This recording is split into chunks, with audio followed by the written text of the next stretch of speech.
Fit for Life Radio, episode number 73. I'm your host, Gary Deagle, here with Will Shively, Hello.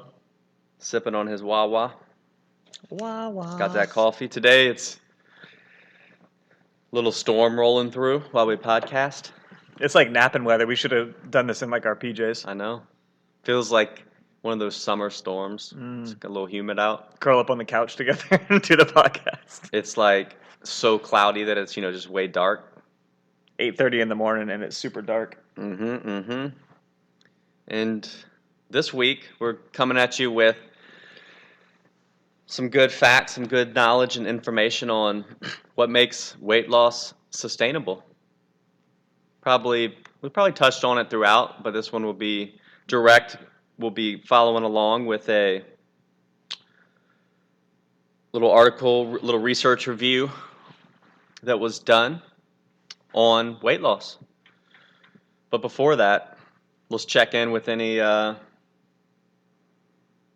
life happenings. Which for me, a good life happening was Your squirrels?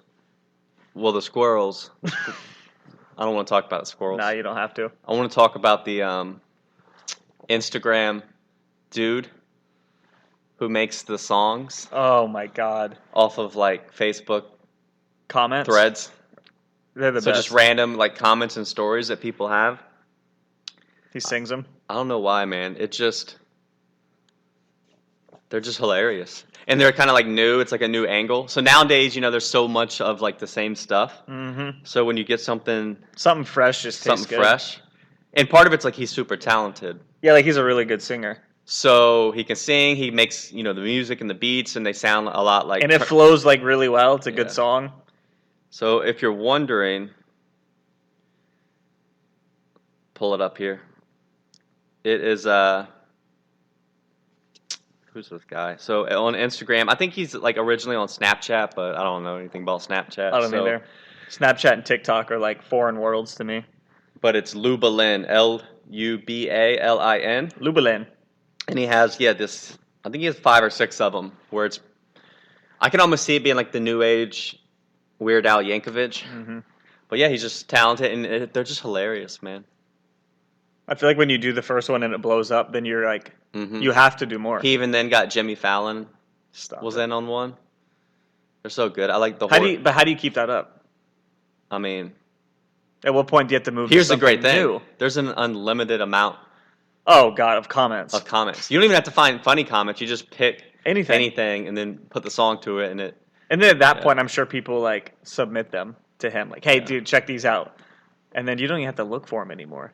Lubalin on Instagram. If you need some laughs, you need peep a it. curveball from the seriousness of Everything. everything. So, now we got the chuckles out the way. Shared our little, we didn't want to hide it from you, keep it from you. The chuckles. Yeah, give it a... So let's dive into weight loss, sustainability. What makes it happen? How do you keep it off? Well, so essentially there is a research review where they took a bunch of research and studies that have been done on weight loss. They research the So, research. numerous of these things and dug in with the details, right? So what were these people doing? What did they have to do? What led to weight loss? What led to them gaining the weight back? So all these things, and essentially what we want to share are All the takeaways. all the takeaways. Yeah. Which is going to be strongly confirmation bias. I mean, it is. Because they're going to line up a lot with what we preach, right?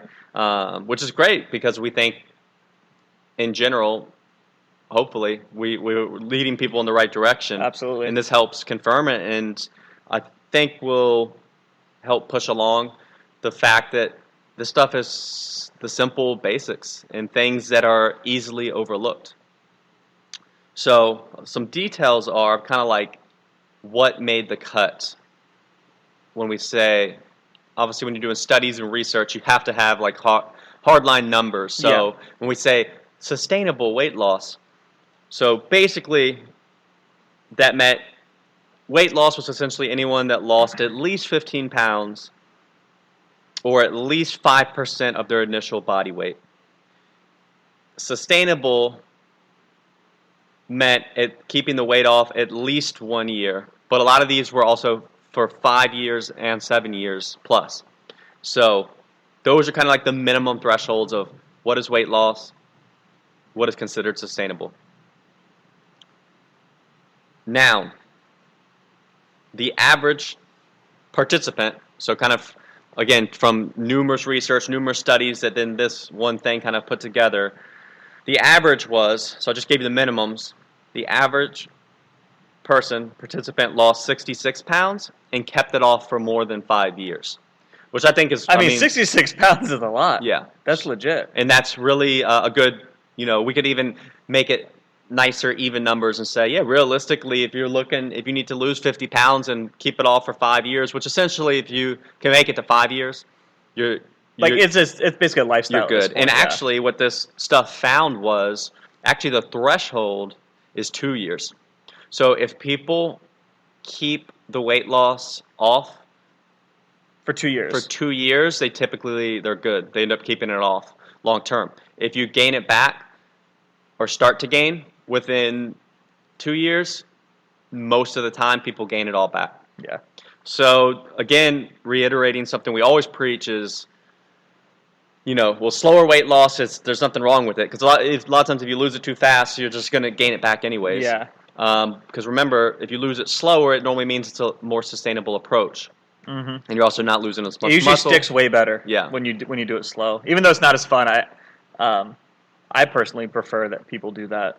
Yep. And as you see, I think it's because the stuff that makes this all work is super just habitual stuff. Mm-hmm. It's nothing magical. It's really surface. It's the stuff you do every day. Yep. Is all it is. So some more fun stats that they learned, and we'll break each one down. So of this group, so the average person, 66-pound weight loss, kept it off more than 5 years. From all these studies and research, 90% exercise an hour a day on average. So our takeaway from that is you need, doing something makes a habit easier. Yes. Right? And now obviously this can be as simple as walking, going to the gym. Basically just doing something. Like a daily movement habit, yeah. is it? Because what I found is if you tell someone just to exercise or do something like once or twice a week, it's hard to make it a habit, right? Mm-hmm. Doing anything like once a week. So that's why we're big fans of walking, because it takes no equipment, minimal time. You can just step out your door, go for 20, 30 minutes. Minimal walk. intensity, super chill. So just carving out that time to do something, to move your body is obviously super helpful. And I think to go along with that, this isn't really, I don't think, backed up in the study, but just something that, I've observed over the years is when people have a daily movement habit, Mm-hmm. or even just start working out, usually they'll start to make a little bit better decisions in terms of food without even a plan. I'm not saying it's going to be perfect, but they're generally just a little more aware because I'm doing this activity every day. And so it usually helps nudge things in the right direction, or it's better than when they weren't doing anything at all, or don't have that daily movement. So it can be a little bit of a catalyst for nutrition as well, without specifically addressing that. And this is where you have to understand it's a few things rolled into one. And as you see, as we'll do a podcast in the future on some stuff coming out on, it's going to sound like it's contradicting, but on how exercise has little to do with weight loss. Yeah. Right? From a just super physiological standpoint. Yeah. It's mostly diet. So the directive, I'm training hard, this is helping me lose weight. I'm burning calories during this workout. It really doesn't work the way we think, right? Which we'll dig into separately. But again, what this says is moving your body has obviously tons of benefits.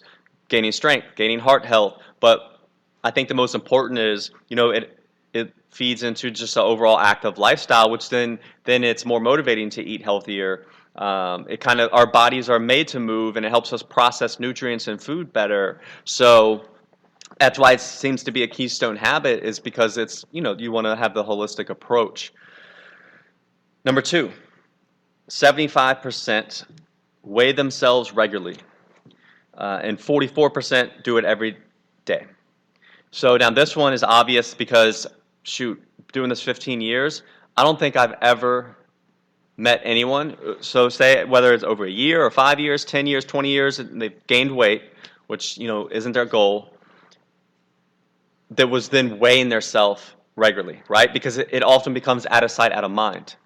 Yeah. So just the simple fact of weighing in, most people, like, no one wants to watch their self gain Get 30 heavier. pounds. Yeah. And here's the reality. If you are, you have to weighing in, seeing that happening, mentally your mind's going to go to what's causing that. Like you'll kind of know, right? On a daily basis, you'll be able to think, oh, I know the things that are making me trend that way. But if we're not weighing in, it's not quote unquote kind of happening, we're not seeing it happening, then it's easy to overlook things and then fall into bad habits that encourage that. So obviously weighing in brings awareness, right? Yep. And obviously kind of similar to that exercise.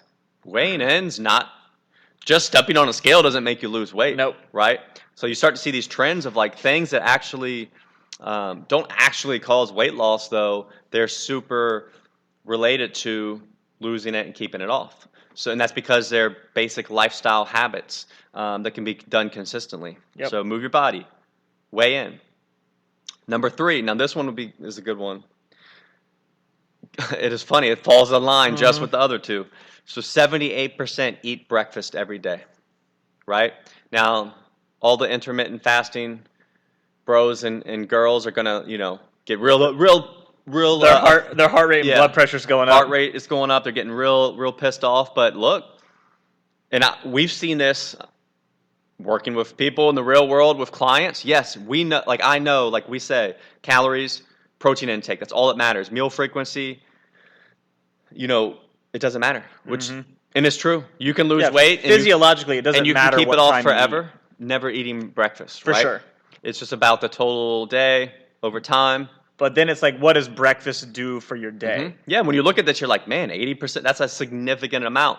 So what's going on here? Yeah. So I think it's because you start with, I'll say good meal, but we'll say, like a lean protein type meal to start your day, or, whatever's on track for you. You're way more likely to continue that through your day. You're starting on a bright note and you feel good about it, and you're way more likely to continue that. Whereas if you don't, maybe you're a little more hungry, you're a little more likely to make a not so good decision in terms of your goals. So it just, it starts you off literally like in a positive place. Yeah, and then that snowballs. Yeah. And when you look at these 3 things, right, you could, let's say the person exercises in the morning. Look how they're starting their day. Yep. They could be starting their day with, if you think about starting your day, you go and you weigh in. You're holding yourself accountable. You jot that down. Then you go, you get a workout in. Boom. Then you go and eat breakfast, or you could have ate breakfast before, Yeah. or right when you get back. But essentially, dude, that's 3. You're knocking these things off. Now you're believing it, and you're like, oh, this is my lifestyle. How do you think your decisions the rest of the day are going to go? Yeah, the rest of your day is going to be great. Whereas if you didn't work out, you didn't do anything, you didn't move, you didn't weigh yourself, you didn't move, like. And this is, not to knock people that work out in the afternoon, but just as an example, like you're not going to be as, positive or make as good of a decision. You're not going to feel as good about everything that you do. And if you talk to people that like to work out in the morning, like I really enjoy the early morning, dude, I'm just more productive. Yeah. I feel great. And there's less to compete with your time. Yeah, there's way less obstacles. So in the all morning. these things they're easy habits, doing them in the morning, because you have, like, what else are you going to do when you wake up? Like, you're inside your house, you're naked. Yeah. Weighing in is like one of the only things you can do. So say you waited to do all these things till the afternoon. Let's just skip breakfast, and then you're going to be hungrier, but then your food options are going to be, maybe you're out and about, right? So you're going to have less chance to have something good.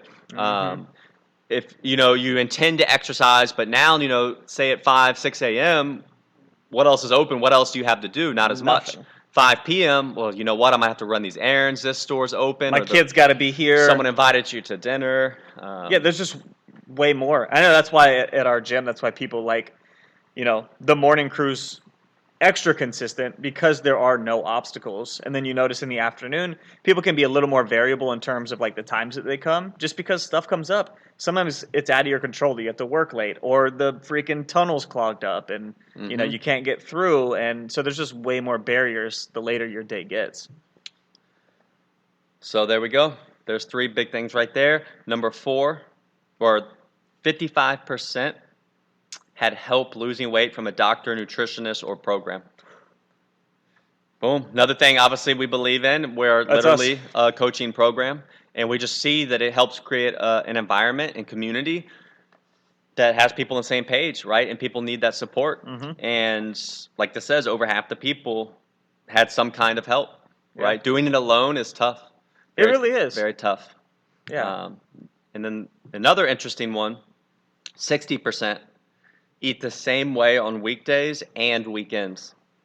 So that kind of boils down to just still like keeping a habit. You know what I mean? So it's not like two distinct things. It's like, Yeah. all right, this is my habit of how I eat every day, no matter what. And I would say if we had to pick one most common obstacle and roadblock, Weekends. it's weekends. A lot of people do really good during the Weekends, week, man. and then they kind of, the weekend just gets out of control, Like a out of hand. switch flips, and it's like nothing matters on the weekend, and then Yeah. you go back to normal on Monday. Yep. And think about it. You could probably argue that a lot the people that do that and end up struggling, maybe they don't do any of that stuff. Hey, you know what? Weekend, I went out, felt, you sleep in, don't eat breakfast, don't exercise, don't wait. Maybe those things fall off too, right? So I mean, they not probably just do. eating the same, but maybe some of those other habits fall off, and then you kind of don't have. You almost feel like, oh, I'm off.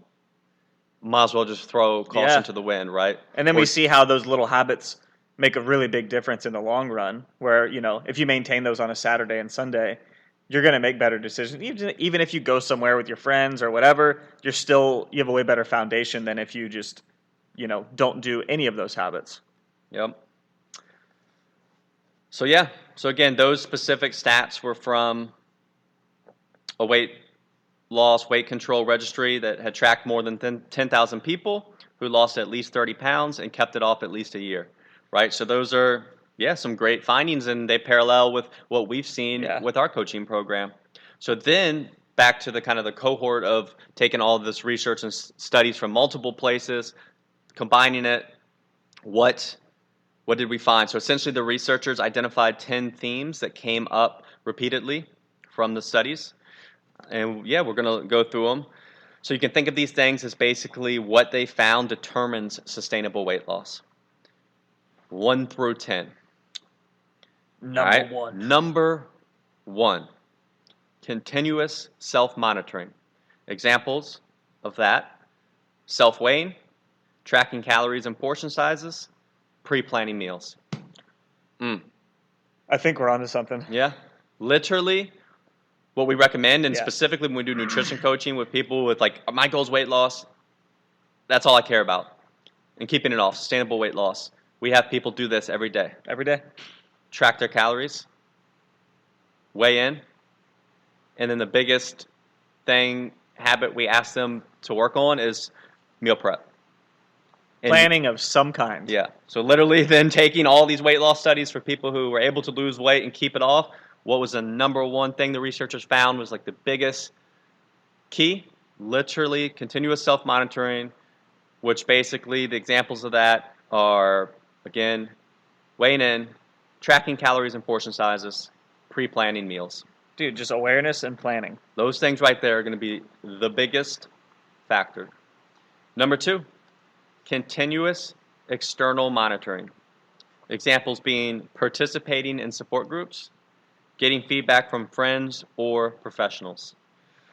Boom, having a coach. Or a support group. Right. Coach community, accountability, Coaching support. community. Right there. Number 2, doing it alone trying to do it alone means your odds are not as good. Yeah. And it's possible, but it's better with other people. And it's crazy because, I mean, that's literally, and again, our goal as a business is to help people succeed, right? Yes. And over the years, we've made mistakes, and you learn and you evolve, and we want to evolve to like what gives people the best chance. If you know me, you know I'm always on the run, up early and home late, so having a 3-hour morning routine isn't really in the cards for me. What is in the cards is AG1. It's a fast way to get vitamins and minerals I need to perform. I first gave AG1 a try because I wanted a single solution that helps support my entire body by filling in nutrient gaps and simplifying my morning routine. Since drinking AG1 daily, I've always felt strong and energized and ready to attack the day. Not only does AG1 deliver my daily dose of vitamins, minerals, pre and probiotics, and more, it's a powerful, healthy habit that's also powerfully simple. It's one scoop mixed in water once a day and every day. I know that AG1 is giving my body high-quality nutrition. Every batch of AG1 goes through a rigorous testing process, so you know that it's safe. And AG1 ingredients are sourced for absorption, potency, and nutrition density. AG1 is a supplement that I trust to provide the support my body needs daily, and that's why I'm excited to welcome them as a new partner. Here is your chance to start every day this season with a gift to yourself. Try AG1 and get a free 1-year supply of vitamin D3K2 and 5 free AG1 travel packs with your first purchase exclusively at drinkag1.com/provengrit. That's drinkag1.com/provengrit. Check it out. If you know me, you know I'm always on the run, up early and home late, so having a 3-hour morning routine isn't really in the cards for me. What is in the cards is AG1. It's a fast way to get vitamins and minerals I need to perform. I first gave AG1 a try because I wanted a single solution that helps support my entire body by filling in nutrient gaps and simplifying my morning routine. Since drinking AG1 daily, I've always felt strong and energized and ready to attack the day. Not only does AG1 deliver my daily dose of vitamins, minerals, pre and probiotics, and more, it's a powerful, healthy habit that's also powerfully simple. It's one scoop mixed in water once a day and every day. I know that AG1 is giving my body high-quality nutrition. Every batch of AG1 goes through a rigorous testing process, so you know that it's safe. And AG1 ingredients are sourced for absorption, potency, and nutrition density. AG1 is a supplement that I trust to provide the support my body needs daily, and that's why I'm excited to welcome them as a new partner. Here is your chance to start every day this season with a gift to yourself. Try AG1 and get a free 1-year supply of vitamin D3K2 and 5 free AG1 travel packs with your first purchase exclusively at drinkag1.com/provengrit. That's drinkag1.com/provengrit. Check it out. And it's cool because these are the things we've identified. Like, people need to take control of their nutrition. They need to have accountability and support. Coaching, accountability, support, right? And those are the top factors. Yeah. And then again, you could almost look at that as like a macro I think detail, so. like Yeah. support, accountability, and then some micro details are. So that's on a bigger spectrum time, right? Then some micro details of like what actions can you take? Track your food, meal prep, Track yourself. weigh in.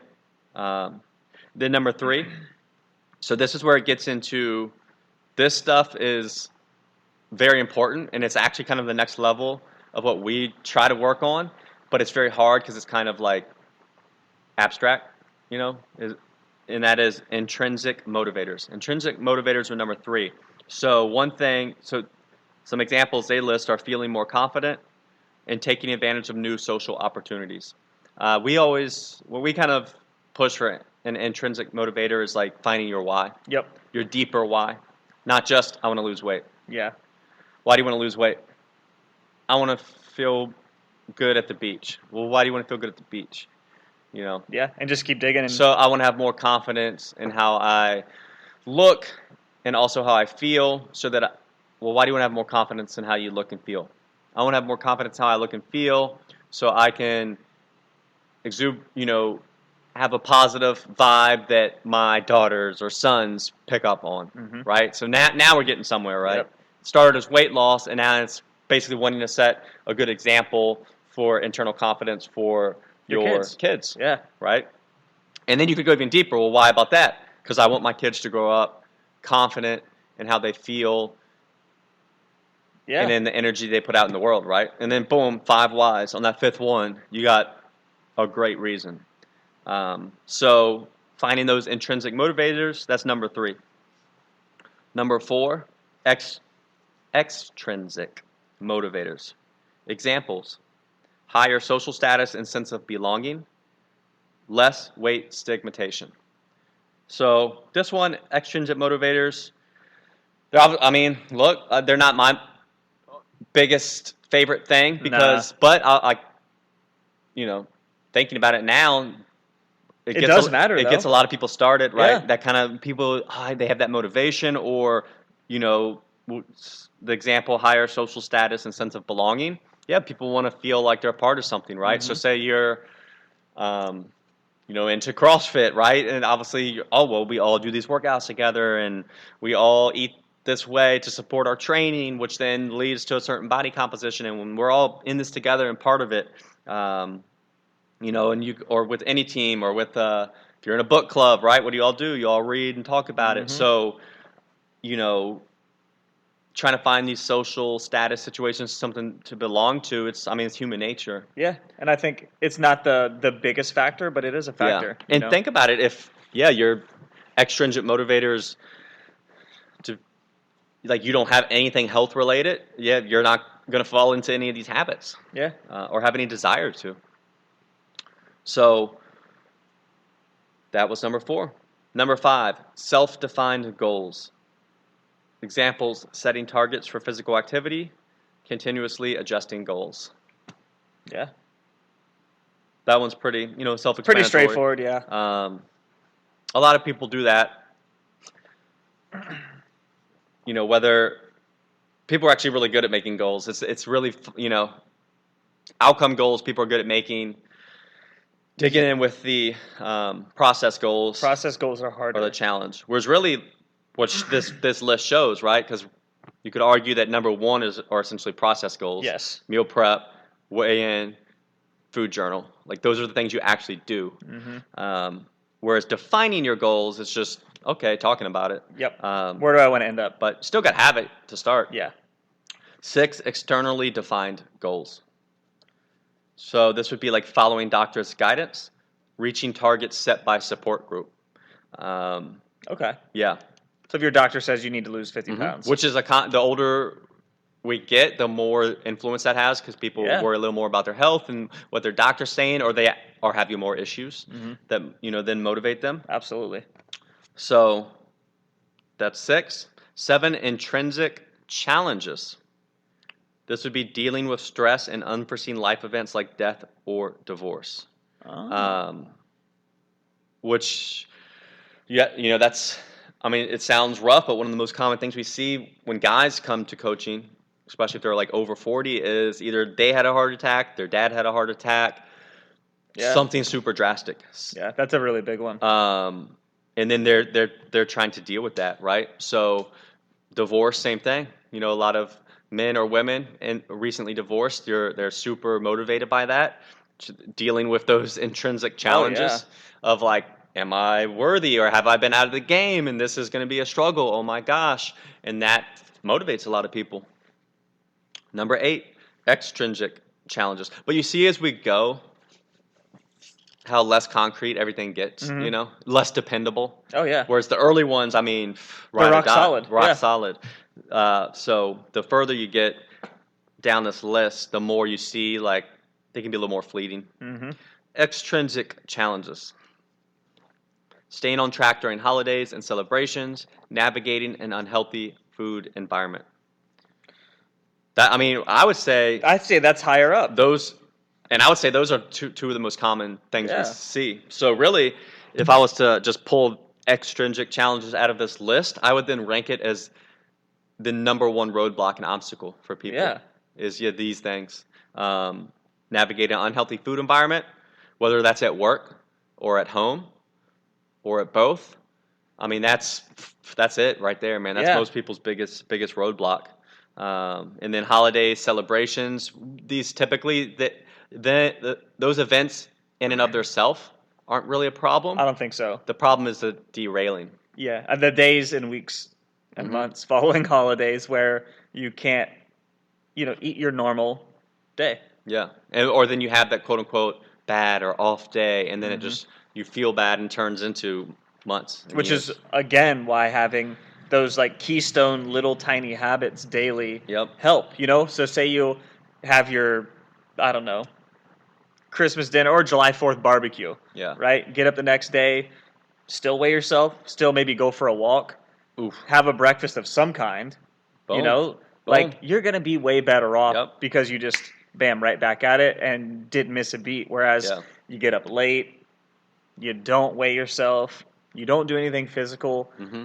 you're just way more likely to continue with how your July 4th went, maybe, than getting back to what your normal day looks like. Yeah, that's a great point. And think about how important that is the next day. Yeah. You have your July 4th, you're crushing White Claws, Oof. you're crushing hot dogs and hamburgers and pasta salad.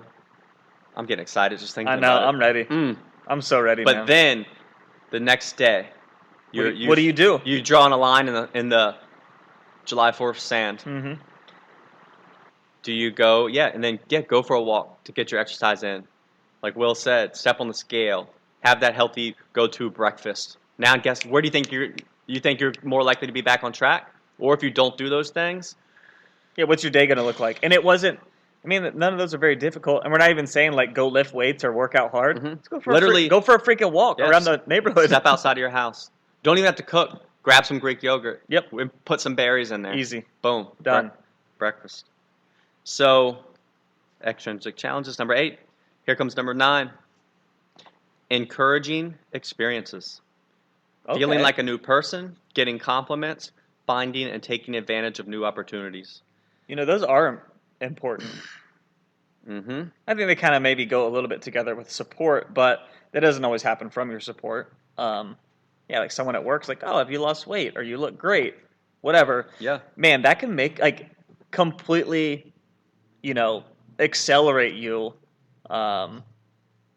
you know, in terms of mindset and Mm-hmm. and results. You know, just those little things. People recognizing that, hey, you're working hard and putting in work, and that's encouraging. Number 10. Discouraging experiences. Feeling lonely, isolated, and deprived, living in fear of regaining the weight, dealing with criticism. Now, this one's interesting because this is what I noticed, for better or worse, does motivate a lot of people. Mm-hmm. I don't think it's a good place to be. It's because, not. Yeah, like a lot of people will lose a bunch of weight and then they just operate in fear. Like still fear of food. I don't want to gain the weight back. Yeah. I don't know what people will say to me. But, I mean, you can see this factor, this discouraging experiences, as you see it in a lot of realms, Mhm. right? Look at Tom Brady. Yep. You know, that dude just, the chip on the shoulder motivates him forever, right? I think that's how a lot of people are. A lot of like It sticks with people. super successful people, like with their careers, same thing, like chip on their shoulder type mindset. Yep. But I don't know, man. It's just especially when you're then something like weight loss, which is such a lifestyle thing with like eating and exercising. Like to have, I feel like when you have this chip on your shoulder, discouraging frame of mind, everything's negative, right? Yeah. You're not doing it because you enjoy it or out of like this place of gratefulness. It's more, I got to do this. More anger. Anger and angst. And again, it works for some people, but it's also the lowest on the list. I think that's one that may get people started and keep them going a little bit, but you have to progress past it. Like Yep. you have to make a shift at some point to where that's not your, you know, that's not your main motivator or your why or whatever, and it's got to be something else after Yeah. that. Got to be. And really, we're fans. Let's shift to these top two. You know, let's shift to focusing on your actions and getting that supportive community environment. Yeah, I mean those are the biggest ones. You know, like motivation, you know, comes and goes, but your habits are always gonna be key. Yep. Whether you're motivated or not, like they just have to be there, and we keep them really simple for that reason. Yep. You know, because if it's really complex and you have to jump through hoops to do a habit, it's just you're not as likely to do it. So having those really simple things just makes it a whole lot easier to maintain on. You know, when you wake up and you're like, man, I really don't want to do that. Like there's days where I wake up and I'm like, man, I don't really feel like working out today, but it's what I do and I go and it's great. Yeah. You know, like some days are just like that, but you know, it's like brushing your teeth. You don't just wake up and be like, you know what? I actually don't feel like brushing my teeth today. You're going to brush your teeth. Mm. So If you can hear that, there's a thunderstorm going on right Yeah, now. the thunder, Mother Earth does not want to brush her teeth. Nah. If you hear weird noise, it's the rain on our metal roof. So The pitter patter. it's not your speakers. It's us. It's not you. It's us. So 2 takeaways. Remember, I mean, these are key things from looking at numerous studies and research And that's what. Yeah. for having sustainable weight loss. And some takeaways are, for one, acknowledge your challenges. It's not easy. It takes time. And Yeah. honestly, the real challenge really isn't losing the weight. It's keeping it off. Yep. And there's going to be roadblocks. And another one is celebrate accomplishments. Again, we think it's better to be more in that positive mindset. Always. So instead of kind of like looking at all the discouraging things, like celebrate the little victories. Celebrate maintenance, right? It's easy to celebrate losing the weight, but then all of a sudden you're able to keep it off for a month, 6 months, a year, 2 years, 5 years. 20 years. Celebrate that maintenance. Make that feel like an accomplishment, because it is. Yeah, And I think that's something people overlook way too much. Way too much. And then, kind of the anti to all this is, the quick fixes, short-term stuff is not the way. Nah. Like we said, a key thing they found is if you keep the weight off for 2 years, you typically keep it off long term. If you don't make it 2 years, it's not going to happen, right? So if instead of doing these more habitual things, like finding support, having a program, weighing in daily, meal prepping. Moving daily. So instead, if you just do, whatever some fad diet is, I'm going to eliminate all this entire food group. Or I'm going to go hard 75, right? I'm going to do all these things Everything. I'm going to do 15 new things starting today, from drinking a gallon of water and, doing 1,000 burpees, and, it's just not, it's not going to work. That's not the way. Nah, because can you keep that up for 2 whole years Yeah. straight? Because often what happens, even though it's not true, is we'll, in our mind, like, if I can't do this, like, this is the only way I can lose weight. And maybe you will, but then if you just know you can't keep it up, you're just going to resort back to all your old habits, Yes. right? But imagine if instead of losing all the weight in 2 months, you literally just start weighing in every day, meal prep once a week, move your body for a little bit each day, Yeah. and then lose the weight over a year. You're gonna be like, oh, I'm here. And you're not gonna, like, it's not gonna be abrupt. Yeah. It just kind of happens gradually. And you're doing these things, and then they're just what you do, Yeah. right? So then that's the key. That is the key. It's simple. I love it. Boiled down.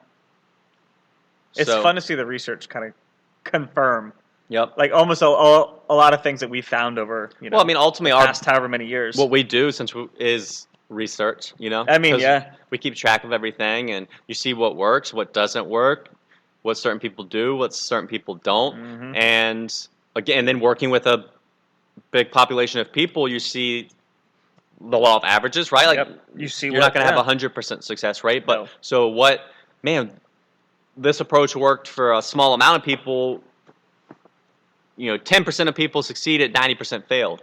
Oh, this approach, 70% of people succeeded, 30% failed. So That's probably better. when we do challenges and work with people individually, and we start to notice these things, Yeah. What works for most people, and and generally we'll start applying that more broadly. Yep. So then what works in our little world, you start to see the parallels from other studies and research and places, and the common stuff starts to stick out, right? Yep. Yeah, and really, like, we're gonna do what works. Yeah. That's it. Like, I don't care what it is. If you found out that eating mulch made you lose weight and we're the healthiest, we'd probably tell people to eat mulch. Yeah.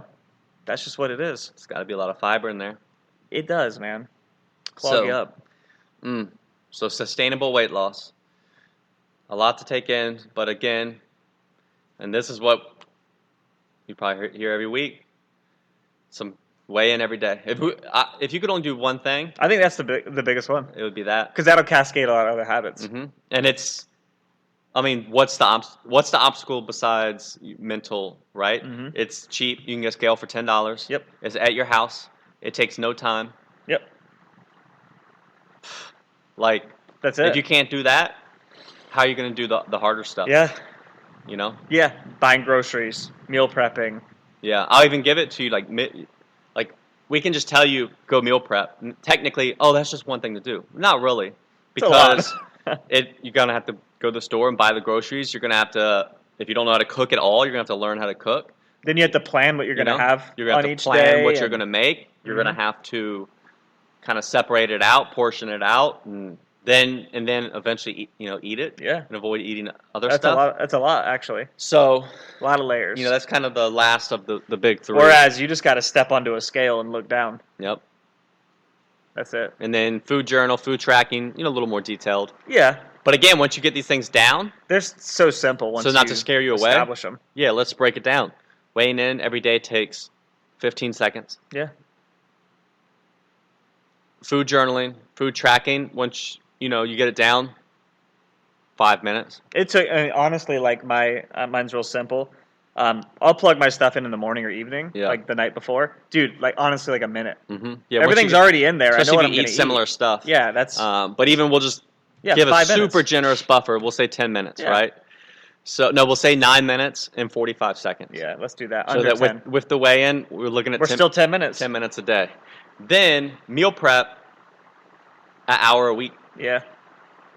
You can go a long ways once you get it down, get some basic meal prep stuff down with an hour a week. And then let's even give the hour. The rain's coming down. This rain it's coming down hard. Let's give an hour for the grocery shopping, right? Yeah, I think that's fair. So 2 hours a week. Yeah. Now, what do we say? 10 minutes a day? 10 minutes? 10. So 70. Ooh, almost. Mm-hmm. 70 minutes plus the 2 hours a week. So essentially 3 hours A week. a week. Out of how many hours? A lot. That's all you got to find and give. Let's hope everybody can hear this. Yeah. This might be our Hey. this might be our sign. Let's just turn this episode into meditation. Yeah, just roll right into just something. Hey, we'll go get Ben. All right, Get him to talk all over right, it. guys and girls. Find a comfortable position. Lay down Breathe in through your nostrils. Exhale. and release all that tension. See your thoughts float past. Don't judge them.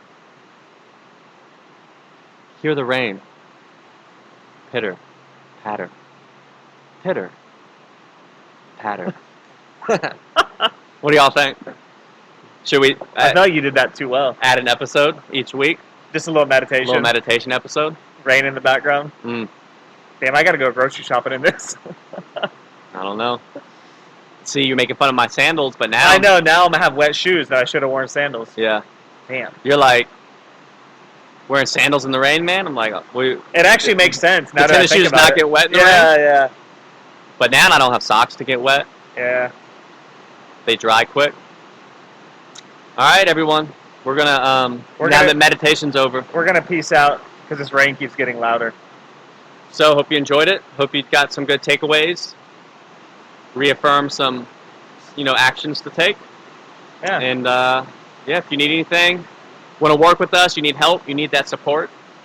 If you're in Newport News, Hampton Roads, Virginia, Coastal Strength and Fitness, our gym, come check us out. We also do nutrition coaching online from anywhere with anyone, virtually. You can find that at GaryDeagle.com. There's some links, or through our social medias as well to the nutrition coaching. Yeah. All right, everyone. All right. See you next See ya. time. As always, thanks for listening, guys. If you want to learn more, check us out at coastalfitnessva.com or GaryDeagle.com. We'll see you next time.